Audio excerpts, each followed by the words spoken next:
Hello friends, I am Miraj Ahmad Qadri. Welcome to Qadri classes biology. आज हम बात करेंगे प्लाज्मिड का। प्लाज्मिड में हम बात करेंगे PBr 322 का बात करेंगे। ठीक है, तो PBr 322 क्या है देखते हैं। ठीक है, P फार होता है प्लाज्मिड, B फार होता है बॉलिवर, R फार होता है रॉड्रिक। ठीक है, तो PBr 322 दो साइंटिस्ट ने मिलकर, ठीक है, इसको निर्माण के, इसका फॉर्मेशन किए। 322 ये इसका नंबरिंग हो जाएगा। ठीक है, नंबरिंग डिसाइड। ठीक है, अन्यथा ये नंबरिंग नहीं होगा तो ये बॉलिवर रॉड्रिक ने और भी प्लाज्मिड का, आर्टिफिशियल प्लाज्मिड का निर्माण किए हैं। ठीक है, तो ये जस्टिफाइड नहीं कर पाएंगे। ठीक है, इसलिए इसका नंबरिंग कर दिया गया PBr 322, ये इसका नंबर है। अब इसके बाद में हम बात करते हैं। ठीक है, one vector have many cloning site. ठीक है, एक वेक्टर के पास, एक प्लाज्मिड के पास, ठीक है, एक से अधिक क्लोनिंग साइट होते हैं। ठीक है, one vector have many recognition site. ठीक है, इससे पहले हम आपको बता चुके थे, ठीक है, कि जो क्लोनिंग साइट होता है उसी को हम रिकॉग्निशन साइट कहते हैं। ठीक है, जो क्लोनिंग साइट होता है उसी को हम रिकॉग्निशन साइट कहते हैं। तो जाहिर सी बात है, जब एक से अधिक क्लोनिंग साइट होगा तो एक से अधिक रिकॉग्निशन साइट भी उपस्थित होगा। ठीक है, इट इज आर्टिफिशियल प्लाज्मिड और वेक्टर। ठीक है, ये कैसा वेक्टर है या ये कैसा प्लाज्मिड है? ठीक है, ये आर्टिफिशियल है। ठीक है, इसको हम PBr 322 को हम आर्टिफिशियल कहते हैं, क्योंकि ये नेचुरली प्राप्त नहीं होता है, मानव के द्वारा बनाया गया। किस साइंटिस्ट ने बनाया? ठीक है, बॉलिवर और रॉड्रिक ने बनाया। ठीक है, इसलिए इसे हम आर्टिफिशियल कहते हैं। ठीक है, आगे देखते हैं। It one restriction enzyme have many recognition site if, यदि एक रिस्ट्रिक्शन एंजाइम के पास एक से अधिक रिकॉग्निशन साइट होगा। बहुत ध्यान से सुनिएगा, यदि एक रिस्ट्रिक्शन एंजाइम के पास एक से अधिक रिकॉग्निशन साइट होगा तो आगे क्या होगा? आर डैमेज। ठीक है, वो क्या हो जाएगा? डैमेज हो जाएगा या cut off DNA many fragment. ठीक है, अगर एक प्लाज्मिड के पास और एक रिस्ट्रिक्शन एंजाइम का एक से अधिक यदि रिकॉग्निशन साइट हुआ तो DNA जितने हैं, DNA का खंड हो जाएगा। हम एक स्ट्रक्चर देख लेते हैं यहां। ठीक है, मान लो ये क्या है? एक प्लाज्मिड है। ठीक है, एक प्लाज्मिड है और मैंने क्या कहा? इफ वन रिस्ट्रिक्शन एंजाइम, एक ही रिस्ट्रिक्शन एंजाइम का, ठीक है, एक ही रिस्ट्रिक्शन एंजाइम है। ठीक है, एक रिस्ट्रिक्शन एंजाइम का मेनी रिकॉग्निशन साइट। ठीक है, कई रिकॉग्निशन साइट हो, एक से अधिक रिकॉग्निशन साइट हो। ठीक है,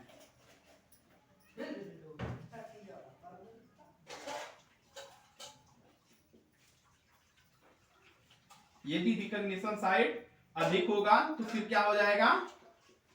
ये रिस्ट्रिक्शन एंजाइम सब जगह पर कट लगा देगा।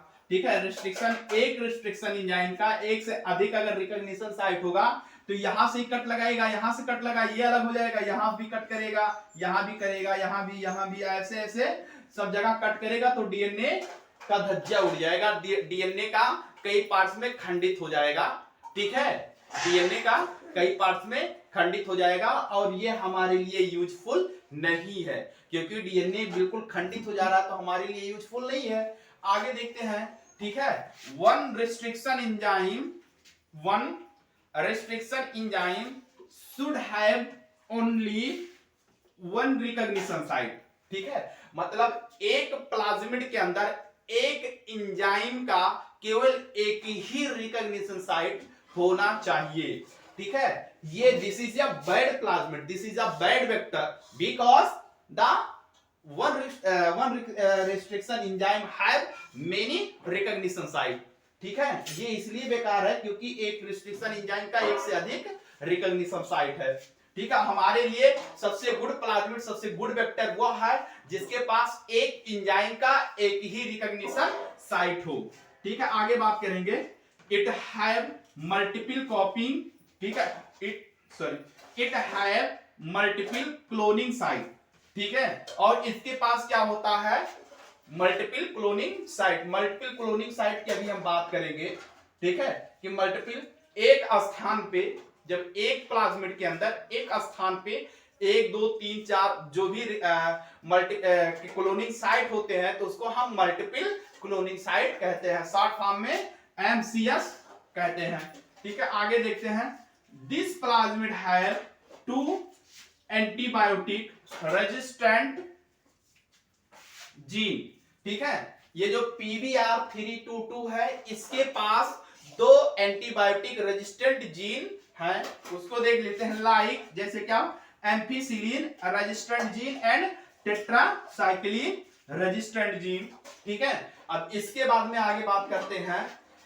ROP rope is code for protein involving replication of plasmid, ठीक है। प्लाज्मिड में जो प्रोटीन रेप्लिकेट करने में भाग लेता है, रेप्लिकेट करने में इन्वॉल्व होता है, उसको रोप क्या करता है, कोड करता है, ठीक है। अब इसके बाद में हम PBR322 का हम स्ट्रक्चर देखते हैं, ठीक है। क्या देखेंगे, इसका PBR322 का हम स्ट्रक्चर देखते हैं।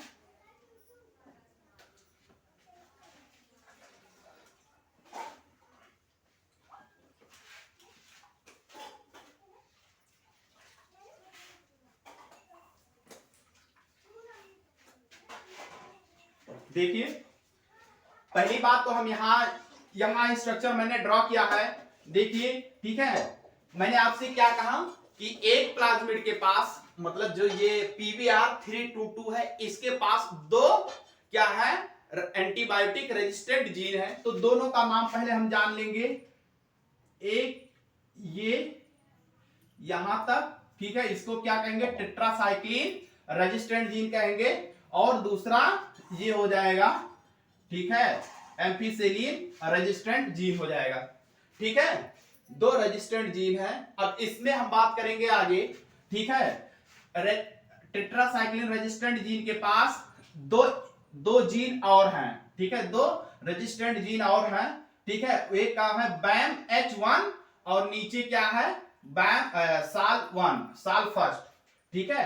टेट्रासाइक्लिन में, ठीक है, रेजिस्टेंट जीन कितने उपस्थित हैं, 2। टेट्रासाइक्लिन रेजिस्टेंट जीन में कितने जीन उपस्थित हैं, 2, ठीक है। एक BAMH1 फर्स्ट और साल फर्स्ट, ये 2, ठीक है। इसके बाद में हम एम्फीसिलिन की बात करते हैं, ठीक है, एम्फीसिलिन की बात करते हैं। तो एम्फीसिलिन में भी 2 जीन रेजिस्टेंट जीन उपस्थित है, ठीक है। एक PUB फर्स्ट और एक क्या है, PST फर्स्ट, ठीक है। ये है PUB और ये है PST, ठीक है। ये है PUB, ये है PST, ठीक है। इसके बाद में ये पता चल गया। इसको याद करने का तरीका, टेट्रासाइक्लिन रेजिस्टेंट जीन को और एम्फीसिलिन रेजिस्टेंट जीन को अगर याद रखना है तो याद करने का एक अच्छा तरीका है, ठीक है, बमसल, ठीक है। एक तरफ याद करेंगे बमसल, एक तरफ क्या याद करेंगे, एम्फीसिलिन में PUB PST, बमसल PUB PST, ठीक है। ये टेट्रासाइक्लिन, ये एम्फीसिलिन, याद करने का तरीका, ठीक है। ये टेट्रासाइक्लिन रेजिस्टेंट जीन, इधर एम्फीसिलिन रेजिस्टेंट जीन, ठीक है। ऊपर बमसल, ठीक है, बमसल दोनों फर्स्ट है, ठीक है। बमसल ये भी फर्स्ट है, और इसके बाद में जो PUB और PST है, ये दोनों भी फर्स्ट हैं, ठीक है, ठीक है। अब इसके बाद में हम ऊपर से याद करेंगे, ठीक है, इक्लाहिंद, ठीक है। किससे याद करेंगे, इक्लाहिंद, ठीक है। इको आर, ठीक है, इको आर फर्स्ट हो जाएगा यहां पर, उसके बाद में क्या हो जाएगा, क्ला फर्स्ट हो जाएगा, ठीक है। और यहां पर जो हिंद है, इसको ये थर्ड होता है, इसको हम याद करेंगे, थर्ड याद रखना, ठीक है। दोनों फर्स्ट रहेगा, इसके बाद में हिंद जो आपका थर्ड रहेगा, ठीक है। अब इसके बाद में हम आगे बात करते हैं, ठीक है, ORI जीन, ठीक है। ORI जीन सभी प्लाज्मिड में ORI जीन उपस्थित होता है और ओरिजिन ऑफ रेप्लिकेशन, जहां से इसकी ओरिजिन होती है, ठीक है। और इसके बाद में यहां पर होता है रोप। क्या होता है? रोप कटना नहीं चाहिए। अगर हमें जीन ऑफ इंटरेस्ट को डालना है, ठीक है, तो हम इसमें डालेंगे या फिर इसमें, मतलब हम इस पोर्शन को कट नहीं करेंगे, ठीक है, इस पोर्शन को हम कट नहीं करेंगे। तो ROP, ठीक है, repressor of primer. Repressor of primer, आपको मैंने ROP का फंक्शन बताया है, ठीक है, कि ROP का फंक्शन क्या होता है, ठीक है। अगर नहीं पता तो मैं दोबारा बता दे रहा हूं, ठीक है। जो रेप्लिकेशन में प्रोटीन भाग लेता है, इन्वॉल्व होता है, उसको ये ROP क्या करता है? कोड करता है। क्या करता है? कोड करता है, ठीक है। अब इसी ROP पे क्या होता है? PUB होता है, ठीक है। इसको देख लीजिएगा, सेम इसको हम एम्फीसिलिन रेजिस्टेंट जीन के ऊपर PUB फर्स्ट है और PST फर्स्ट है। तो PUB फर्स्ट यहां पर है, PUB सेकंड यहां पर है, ठीक है। PUB सेकंड यहां पर है, ठीक है। अब ये तो अगर आपकी एनसीईआरटी में, ठीक है, अब यहां इसको हम रिकॉम्बिनेंट बनाने का अगर तरीका देखते हैं तो आपके एनसीईआरटी में जो एग्जांपल दिया गया है BAMH फर्स्ट का दिया गया है। किसका दिया है? BAMH फर्स्ट का दिया है, ठीक है। मतलब हम इसको कट करके, ठीक है, इसको कट करके, रिस्ट्रिक्शन यानी से कट करके, ठीक है, इस जीन को हटा देंगे और यहां से अपना हम जीन ऑफ इंटरेस्ट इसमें डाल देंगे। अगर हम जीन ऑफ इंटरेस्ट अगर हम इसमें डालते हैं, ठीक है, तो टेट्रासाइक्लिन रेजिस्टेंट जीन डैमेज हो जाएगा। क्या हो जाएगा? टेट्रासाइक्लिन रेजिस्टेंट जीन डैमेज हो जाएगा, ठीक है। और यदि अगर हम इसमें डालते हैं, इसको कट करके या इधर से, तो एम्फीसिलिन रेजिस्टेंट जीन डैमेज हो जाएगा। क्योंकि हमें लेकिन एम्फीसिलिन रेजिस्टेंट जीन के बारे में नहीं बात करना है, हमें किसके बारे में बात करना है? ठीक है, BAMH फर्स्ट के बारे में, क्योंकि आपके एनसीईआरटी में यही दिया हुआ है, ठीक है। तो एक बार अगर हम इसमें डालेंगे, ठीक है, जीन ऑफ इंटरेस्ट इसमें डालेंगे तो टेट्रासाइक्लिन रेजिस्टेंट जीन डैमेज हो जाएगा। एक बार हम देखते हैं, ठीक है।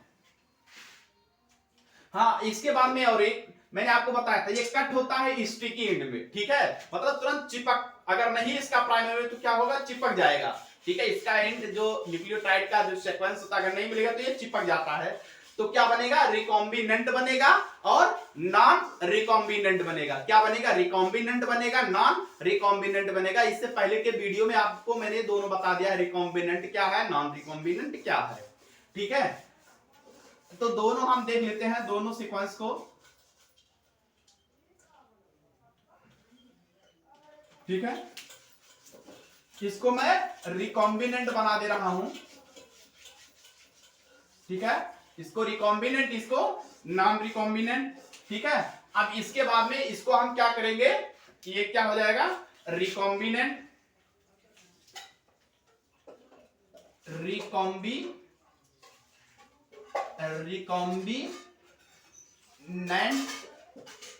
DNA, recombinant DNA. इसके बाद में ये क्या बन जाएगा? नॉन रिकॉम्बिनेंट डीएनए, ठीक है। अब इसके बाद में हम इसको क्या करेंगे? बैक्टीरिया में ट्रांसफर करेंगे, ठीक है। बैक्टीरिया में इसको हम डालेंगे, इसको घुसा देंगे, ठीक है। तो इसमें भी दो बनेगा, इसमें तीन मैटर इसमें भी आएगा। एक में ट्रांसफर, दो में ट्रांसफर होगा और एक में ट्रांसफर नहीं होगा। एक में ट्रांसफर रिकॉम्बिनेंट डीएनए का होगा, एक में नॉन रिकॉम्बिनेंट का होगा, एक में होगा ही नहीं, ठीक है। तो हम तीनों को बना लेते हैं,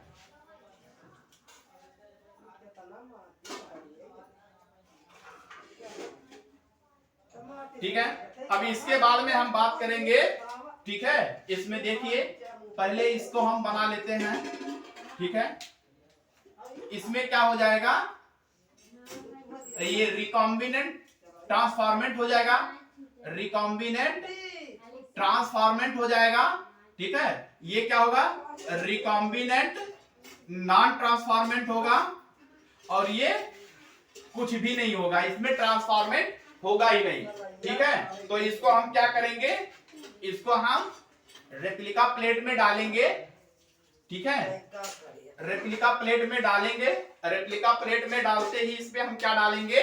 ठीक है, याद रखना सबसे पहले अगर हमें, ठीक है, इसको पता लगाना है कि कौन सा रिकॉम्बिनेंट है कौन सा रिकॉम्बिनेंट नहीं है, तो हमें सेलेक्टेबल मार्कर का प्रयोग करना पड़ेगा। ठीक है, और सेलेक्टेबल मार्कर ही बताएगा। इससे पहले के वीडियो में हम चर्चा कर चुके हैं कि सेलेक्टेबल मार्कर क्या है। ठीक है, तो सेलेक्टेबल मार्कर ये डिसाइड करता है कौन सा ट्रांसफॉर्मेंट है कौन सा ट्रांसफॉर्मेंट नहीं है। ठीक है, तो हम इसके बाद में क्या डालेंगे, ठीक है, सेलेक्टेबल मार्कर का जीन डालेंगे, एंटीबायोटिक रेजिस्टेंट जीन डालेंगे। तो सबसे पहले क्या डालेंगे, एम्फिसिलिन। एम्फिसिलिन इसके ऊपर डाल देंगे। ठीक है, तो जब इसके ऊपर एम्फिसिलिन डालेंगे तो इनमें से कौन सा मर जाएगा, किसका ग्रोथ नहीं होगा, बताइए किसका ग्रोथ नहीं होगा। ठीक है, तो सपोज दैट मानते हैं ये फर्स्ट, ये सेकंड और ये थर्ड, तो थर्ड का ग्रोथ नहीं होगा, थर्ड का ग्रोथ नहीं होगा। ठीक है, तो हमारा ये दोनों मिल जाएगा। लेकिन अभी भी हमें केवल रिकॉम्बिनेंट का जरूरत है, नेसेसरी ऑफ रिकॉम्बिनेंट डीएनए। ठीक है, और नॉन रिकॉम्बिनेंट का हमें जरूरत नहीं है। तो याद रखना इसका क्लोनिंग बनता चला जाएगा। ठीक है, इसमें क्या होगा, इसका क्लोनिंग का निर्माण हो जाएगा। ठीक है, ये गायब हो जाएगा। ठीक है, इसके बाद में यहां पर क्लोनिंग बनना शुरू हो जाएगा। ठीक है, रिकॉम्बिनेंट बैक्टीरिया का भी क्लोनिंग बनेगा और नॉन रिकॉम्बिनेंट बैक्टीरिया का भी क्लोनिंग बनेगा। दो क्लोनिंग बनेगा। ठीक है, दो क्लोनिंग का निर्माण होगा। अब इसके बाद में, ठीक है, दो कॉलोनी का निर्माण होगा, दो कॉलोनी का निर्माण होगा, एक रिकॉम्बिनेंट का और एक नॉन रिकॉम्बिनेंट का। अब इन दोनों में हम कैसे अलग करें कौन सा हमारा है कौन सा नहीं है। ठीक है, तो अब इसके बाद में एक चीज को हमें याद रखना है। ठीक है, इसके पास एम्फिसिलिन रेजिस्टेंट जीन है। क्या है, एम्फिसिलिन रेजिस्टेंट जीन, और क्या है, एक दूसरा क्या है, टेट्रासाइक्लिन रेजिस्टेंट जीन। ठीक है, इसके पास भी वही है। ठीक है, सेम इसके पास भी है एम्फिसिलिन, और इसके पास क्या है, टेट्रासाइक्लिन रेजिस्टेंट जीन। ठीक है, और ये जो इससे पहले जो तीसरा टाइप्स मैंने बताया था कि ये डैमेज होगा, मतलब इसका ग्रोथ नहीं होगा, मर जाएगा, क्योंकि उसके अंदर क्या नहीं था, एम्फिसिलिन रेजिस्टेंट जीन नहीं था। ये दोनों इसलिए बच गए क्योंकि इन दोनों के पास एम्फिसिलिन रेजिस्टेंट जीन उपस्थित है। ओके, अब इसके बाद में, अब इन दोनों में हमें डिसाइड कैसे करना, कैसे पता लगाना है कि कौन सा हमारा जीन है। इनमें से एक ही चाहिए, क्योंकि हमको ये चाहिए और ये नहीं चाहिए, रिकॉम्बिनेंट चाहिए, नॉन रिकॉम्बिनेंट नहीं चाहिए। तो इसमें हम क्या करेंगे, ठीक है, इसमें हम क्या करेंगे, सबसे पहले टेट्रासाइक्लिन रेजिस्टेंट जीन को डाल देंगे। ठीक है, क्या करेंगे, नहीं, इससे इसके बाद में जब मिल जाएगा, जब ये मिल जाएगा, ठीक है, दोनों का कॉलोनी, तो एक मसलिन क्लॉथ लेंगे। ठीक है, अच्छा पत्ते इस पे डाल देंगे और इस पे डाल देंगे। ठीक है, ऐसे रहेगा ना, इस पे डालेंगे तो कुछ जीन इसका यहां पर आ जाएगा, कुछ जीन इसका यहां पर आ जाएगा, तो हम दूसरे रेप्लिका में डालेंगे। ठीक है, ठीक है, दूसरे हम रेप्लिका में डालेंगे। ठीक है, तो जब ये ऐसे मारेंगे ना, तो इसको लाकर इस पे रख देंगे, मतलब जो कपड़ा होगा वो मसलिन क्लॉथ होगा, मसलिन क्लॉथ से इस पे छप्पर से मारेंगे, फिर लाकर इस पे डाल देंगे। ठीक है ना, अब इसके बाद में हम इस पे क्या डालेंगे, टेट्रासाइक्लिन रेजिस्टेंट जीन डाल देंगे। ठीक है ना, टेट्रासाइक्लिन डालेंगे। ठीक है, टेट्रासाइक्लिन इस पे जब डालेंगे, ठीक है, तो ये बताइए इनमें से ग्रो कौन सा करेगा, इनमें से ग्रो कौन सा करेगा, फर्स्ट ग्रो करेगा या सेकंड ग्रो करेगा। ठीक है, याद रखना इसके पास टेट्रासाइक्लिन रेजिस्टेंट जीन है, इसके पास टेट्रासाइक्लिन रेजिस्टेंट जीन नहीं है। ठीक है, तो जिसके पास नहीं होगा वो उसकी कॉलोनी, ठीक है, मर जाएगी, उसकी कॉलोनी डैमेज हो जाएगी, बेकार हो जाएगी, ग्रोथमेंट नहीं होगा। तो यहां पर हम रखेंगे तो ग्रोथ किसका होगा, नॉन रिकॉम्बिनेंट का ग्रोथ हो जाएगा। ठीक है, किसका हो जाएगा, नॉन रिकॉम्बिनेंट डीएनए का ग्रोथ हो जाएगा। क्यों ग्रोथ होगा, क्योंकि इसके पास टेट्रासाइक्लिन रेजिस्टेंट जीन है, इसके पास टेट्रासाइक्लिन रेजिस्टेंट जीन है, जो हमारा जीन ऑफ इंटरेस्ट था जिसमें मैंने घुसाया था, उसके पास टेट्रासाइक्लिन रेजिस्टेंट जीन डैमेज हो गया था, इसलिए वो उसका ग्रोथमेंट यहां पर नहीं होगा। ठीक है, अब इसके बाद में फिर हम क्या करेंगे, तो ये जो नॉन रिकॉम्बिनेंट है, ये बैक्टीरिया बहुत खुश था कि देखिए मैंने वहां भी ग्रो कर दिया, यहां भी ग्रो किया, ये फर्स्ट प्लेट, ये फर्स्ट प्लेट और ये सेकंड प्लेट, ठीक है, ये सेकंड प्लेट, ठीक है, तो ये रेप्लिका फर्स्ट प्लेट, ये रेप्लिका सेकंड प्लेट, तो बैक्टीरिया कहेगा मैं तो फर्स्ट में भी ग्रो हुआ, मैं तो सेकंड में ग्रोथ हुआ, ठीक है, लेकिन इसको नहीं पता है कि हमको यही तो पता लगाना है, जो यहां पर ग्रोथ होगा उसको हमें चाहिए नहीं, ठीक है, तो हम इतना पता लगाएंगे, ऐसे मारे देंगे ना, तो जब यहां पर नहीं होगा तो हमें पता चल जाएगा कि हमारा जीन ऑफ इंटरेस्ट ऊपर वाले में है, तो क्या करेगा, हम इसको यहां से निकालेंगे, ठीक है, यहां से निकालेंगे बैक्टीरिया को और बायोरिएक्टर में हम ग्रो करा देंगे, ठीक है, और हमको ह्यूज अमाउंट में, मान लो अगर हम उसमें इंसुलिन, ह्यूमन इंसुलिन का अगर हम ग्रोथमेंट कराएंगे तो उसमें बहुत अधिक मात्रा में मिलियंस एंड मिलियंस कॉपीज हमको मिल जाएगा, फिर अंत में हम उसको, ठीक है, फिल्ट्रेशन करके प्यूरिफाई करके उसको हम सीसी में भर के बेच देते हैं, ठीक है, तो आपको यहां तक मैंने आपको बताया, I hope now all of you understand, आपको समझ में आया, ठीक है, आया होगा, और वीडियो को लाइक करें, सब्सक्राइब करें, शेयर करें, बेस्ट ऑफ लक।